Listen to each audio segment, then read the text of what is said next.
Hello, and welcome to yet another weekly episode of the What's New on the Net podcast.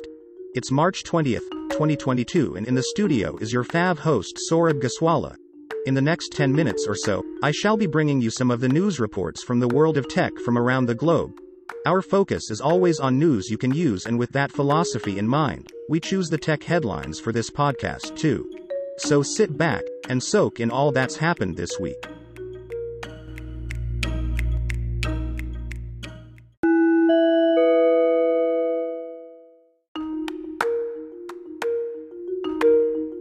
One of the biggest developments ever to occur in the history of the Internet and the World Wide Web was the introduction of the Online Safety Bill in the UK Parliament midweek.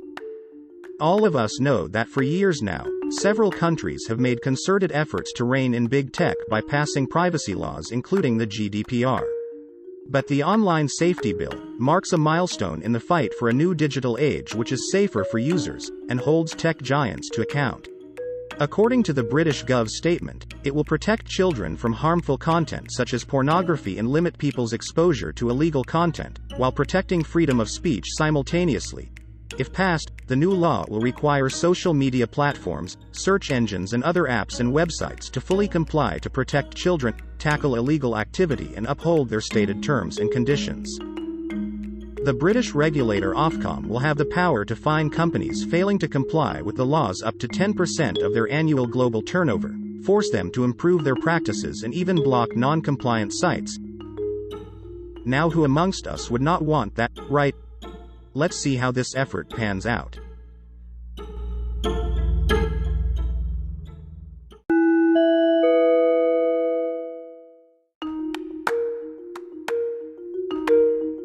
Are you a Google Chrome user? Then this one's for you. This week, Google issued an urgent warning to all Chrome browser users that there were multiple new high-level vulnerabilities in its browser, including one it deems to be critical. There have already been 11 new hacks, 9 of which it deems to be high-level threats. Chrome users running Windows, macOS and Linux are all vulnerable. To combat these new threats, Google has released Chrome 99.0.4844.74. Google says the update will roll out over the coming weeks. To check if your browser is protected, navigate to Settings, then go to Help and then to About Google Chrome. This will tell you your browser version. If you don't have the latest version, either download it or wait for it till released for your part of the world, says Google.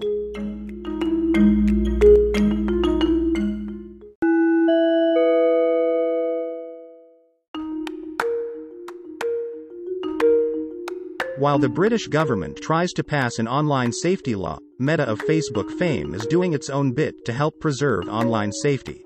This week, it introduced the Family Center, a place for parents and guardians to access supervision tools and resources from leading experts.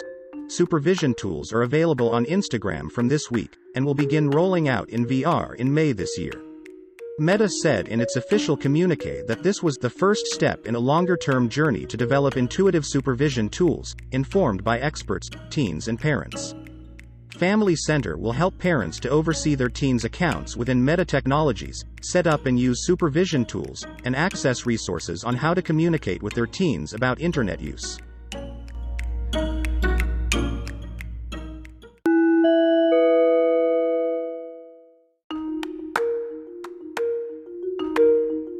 Do any of you remember this announcement several years ago called Google Domains?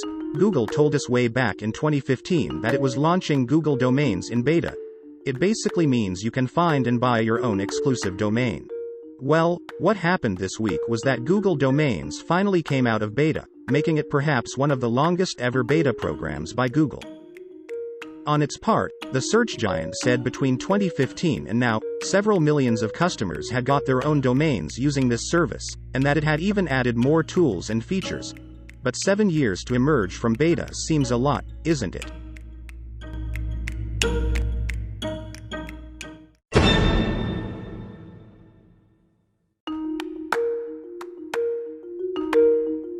Here is a shout out to founders, co-founders, CEOs, CTOs and C-suite guys of tech unicorns, businesses and startups around the world.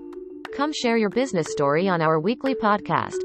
CEO Speak is a new slot we have introduced in which the top management of tech companies can tell the rest of their community of their success, their struggles, and so on. Plus, as a bonus, the same will also be published on our website what'snewonthenet.com. Get your invite by writing into us at what'snewonthenet.com@gmail.com.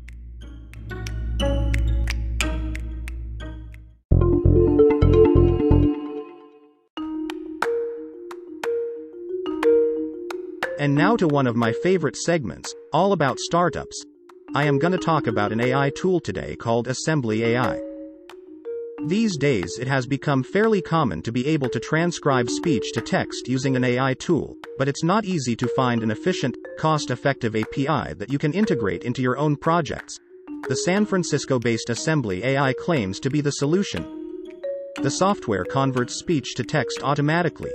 In fact, it does a lot more besides basic conversion because the built-in AI also performs a variety of intelligent extras. The API has been built with developers in mind. According to the Assembly AI team, it's very easy to integrate. The API is positioned well for call centers, video and audio platforms as well as video conferencing applications. In fact, any audio or video-based application can benefit from Assembly AI's conversion techniques. So if you want to know more about Assembly AI, go over to our website what'snewonthenet.com. A word of caution. Listeners are strongly advised to do their due diligence before buying or downloading any of the startups featured here. Startup profiles are only for information purposes and this podcast does not vouch for any of their features.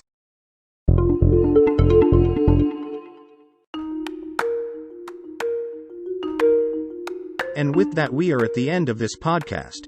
Hope you have liked it. Then show us some love by pressing the like button and even subscribing to it. This is your host Saurabh Gaswala signing off for now. Till we meet again next Sunday. Goodbye.